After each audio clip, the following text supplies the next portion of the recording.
Let me give you a classic example about myself. I run a successful business. Success became boring because when I wake up and I get to my office, I start sleeping in my office. Why? I have my deputy who has signed all the checks. I have my deputy who has approved everything. He just gives me a report. So there's nothing I do. So instead of the energy to move, I begin to sleep. I begin to slack because everything has been done. Invoices are paid. Bills are paid. There was nothing. I was not thinking anymore because everything has been sorted out. Once things begin to get sorted out and then you don't need to think anymore, complacency are setting. So in this time, I said I wanted to rebuild myself. I had 47 cars, 16 were Range Rovers. I started dashing the Range Rovers out. I said, God that helped me here will help me again. So I started noticing that certain things were happening to me. Certain things were disturbing me. The things that I was excited about, no more excited me. I started feeling like Elijah. That it's easy for me to walk with short knicker and walk up and down. I have made money before. I will always make money. Now lie. I have succeeded before. I will succeed again. Now lie. Between two mountains of success, there is a valley of failure.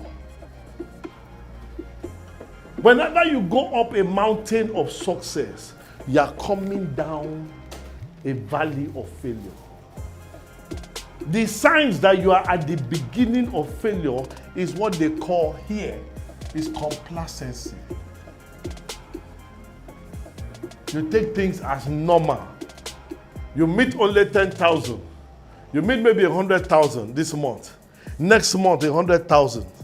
The month after, 80,000 or 2 million. Let's go 2 million. You do 3 million, then you go to 2.5 million. You do 3 million, 2.5 million. You are still there. You have gotten to your complacency level. You cannot think further than that. So, because of that, the market share that is available will come and attack what you have. Then you start going down. Okay, 1.8 million. We will strive again. 1.2 million. You are going down. You are going down. Failure. And I tell people that whether you like it or not, the law of gravity will always take place. Whatever goes up must come down. So if in life you have painstakingly gone up, you are going to come down. It is normal. Now, the only thing that happens is that if you go down, you are supposed to go back up. True or false? False. Nothing in life guarantees you go back up again.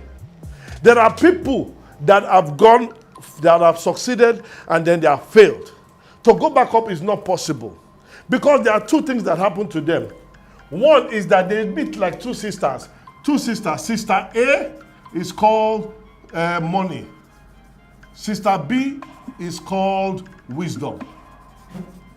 Both of them are twin sisters. It is important you understand the wisdom before the money comes. Because if you understand money before wisdom comes, you will be abused. Sister B is a very jealous girl. Wisdom is jealous. If Sister B sees that you go for wisdom, for money first, she will say when money deals with you, you come and look for her.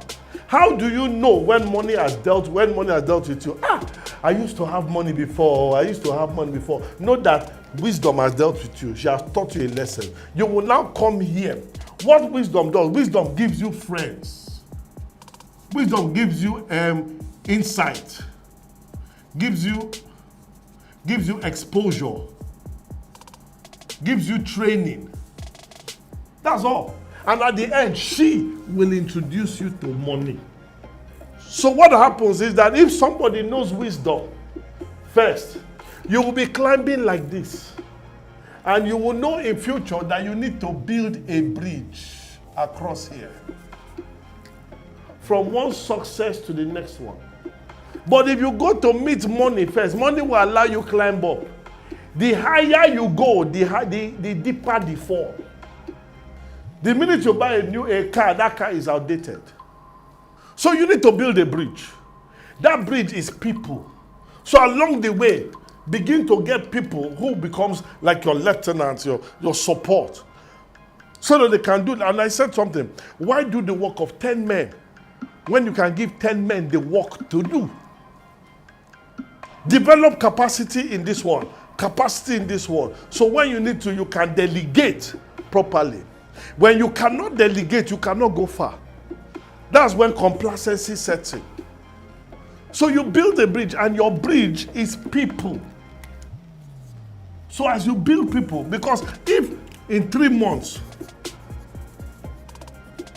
what you sow, because that means 3 months of business, you do business now, you collect the money, you cash out. You cash out.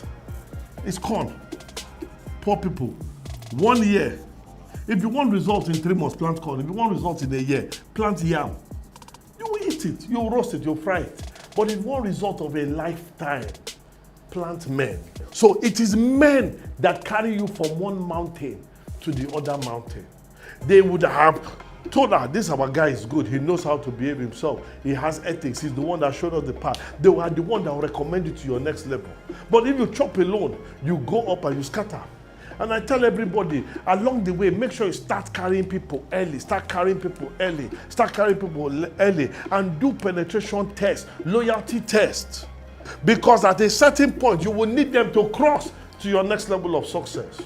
If the bridge is weak, you are going to fall down. And if God help you, you are crashing immediately.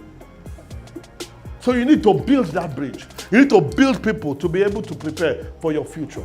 You need a new challenge. So I said, no. Let me stand aside from my business. Let me retire from my business and go and do something new. So I took a new challenge, how to turn younger people into it. Now, I tell a classic example. 1 times 1 million is equal to 1 million. 1 million times 1 is equal to 1 million. But there's a difference. One time, like you have one client that pays you 1 million naira, that's one person. But if you have 1 million people to pay you 1 naira, the experience is totally different. Yes, it's totally different. So if you have that, you need to know, how do you convince one person to pay you 1 naira or another person? So you must understand the strategy of the market you're entering, how you're working in it, and how you're able to convince somebody. 1 times 1 million is 1 market share, 100%. So if that person stops paying you, you have lost everything. So you need to check in the area of whether your industry or your relationship, you're gone. How do you stay relevant? It's cool. As we are getting older, our body shapes are changing, so you are no more as attractive as before, but you can be a mentor to people. You can also, that's how you do, you metamorphose according to your changes, your age, and every single thing.